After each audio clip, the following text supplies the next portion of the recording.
Jazz Lyon Nord, c'est une association qui est née il y a 6 ans sur la commune de Vinneuf pour créer une animation, un festival autour du jazz et emmener cette musique sur le territoire du nord de Lyon. Depuis 6 ans, on a démarré avec un concert la première année, une centaine de spectateurs, on était déjà très contents. Et puis aujourd'hui, en 2017, on a 2 concerts, donc le vendredi et le samedi, et on devrait être pas loin de 600 spectateurs, donc on est vraiment ravis de cela et de la progression qu'on a pu observer.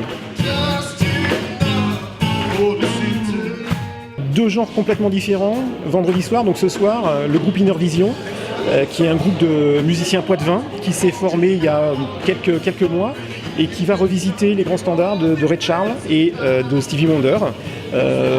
Vu ce que j'ai entendu à la répétition tout à l'heure, je pense que ça va déménager et ça devrait être vraiment très très bien. Pour demain soir, donc c'est notre grand classique, c'est notre soirée Boogie Woogie avec des musiciens très talentueux qui viennent du monde entier, je peux le dire, puisqu'on aura des Hollandais demain. On a notre pianiste de boogie, Jean-Pierre Bertrand, qui nous accompagne depuis le début et grâce à qui on peut faire ce festival.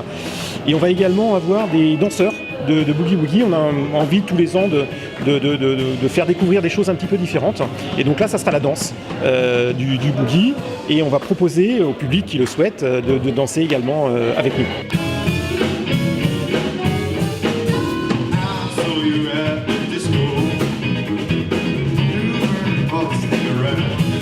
Inner Vision vient de Poitiers et s'est formé d'un combo de musiciens et d'amis que j'ai rencontrés depuis quelques bonnes années et puis des connaissances un peu plus récentes, notamment avec Giovanni qui nous vient de Tours. Voilà, donc on est tous de Poitiers et puis Valère qui nous vient de Vendée, de Fontenay-le-Comte. On s'est tous croisés dans d'autres groupes. Avec Manu, on a fait du reggae, de la musique des îles. Avec Pierrot aussi de temps en temps. Voilà, avec Jérôme, on a accompagné un artiste tchadien. Donc voilà, on a fait pas mal de choses. On a joué en Afrique.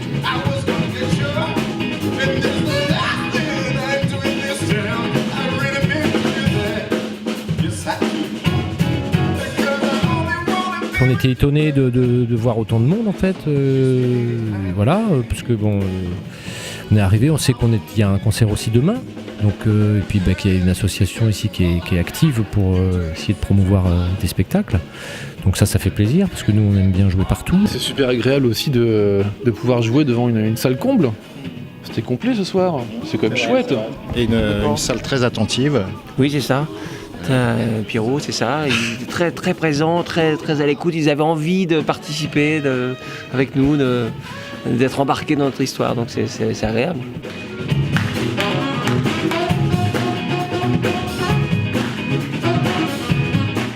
Pourquoi ce choix de répertoire ? Parce que c'est quand même 2 grandes influences de la musique afro-américaine. Ray Charles d'abord, et puis Stevie Wonder qui était un peu son fils spirituel, son successeur. Voilà. Et il a commencé d'ailleurs avec son premier album qui était que des reprises de Ray Charles. Donc voilà, et puis c'est quand même deux grands phénomènes de la grande musique, la grande musique afro-américaine.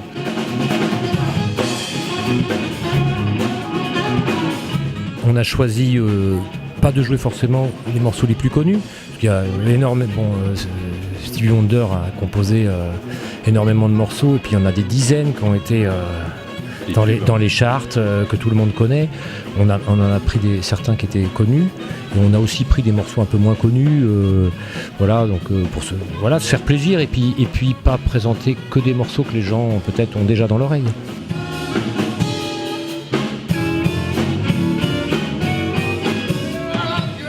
C'est a priori sûrement le gospel qui m'a donné cette palette, comme vous pouvez dire. C'est assez riche en fait comme musique, et je pense que Stevie Wonder et Ray Charles ils sont passés en fait dans les églises protestantes aux États-Unis pour pouvoir faire ce qu'ils font aujourd'hui, enfin ce qu'ils ont pu faire en fait dans toute leur vie.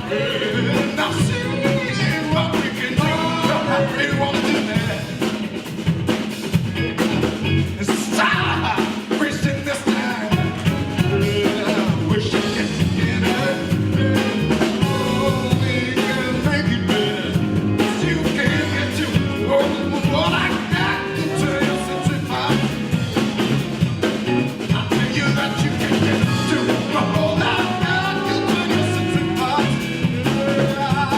get me